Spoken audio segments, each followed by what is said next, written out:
Hello friends and welcome again. आज आपण लहानांपासून मोठ्यांसाठी उपयुक्त ठरणारी हेल्दी अशी मखाना स्मूदी बनवणार आहोत. त्यासाठी एका मिक्सिंग बाउलमध्ये 1 वाटी मखाना घेतलेला आहे. येथे ड्रायफ्रूट्स तुम्ही तुमच्या आवडीप्रमाणे घेऊ शकता. येथे मी 5 बदाम, 5 काजू,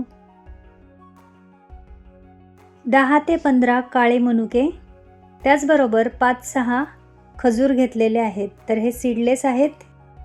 सेम बाउलमध्ये काढून घेऊया. यामध्ये 2 पेले दूध घालूया.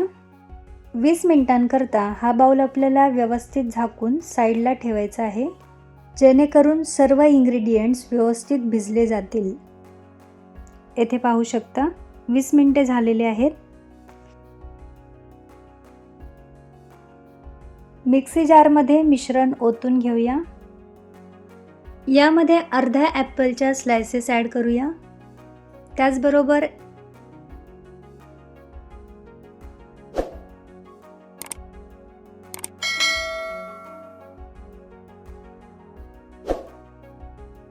एक केळी देखील आपण यामध्ये घालणार आहोत.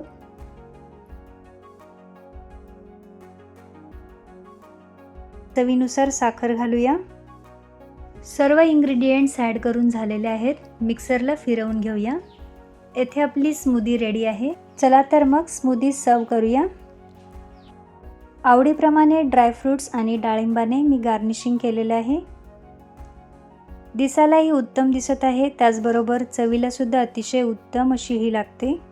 त्याचबरोबर एनर्जेटिक आणि हेल्दी सुद्धा आहे. झटपट तयार होते. केवळ श्रावण महिन्यातील उपवासाकरताच नव्हे तर कुठल्याही उपवासाला ही स्मूदी तुम्ही घेऊ शकता. लहान मुलांना देखील ही स्मूदी देऊ शकता. जर तुम्हाला आजची हेल्दी रेसिपी आवडली असेल तर लाईक आणि चॅनलला सबस्क्राईब करा.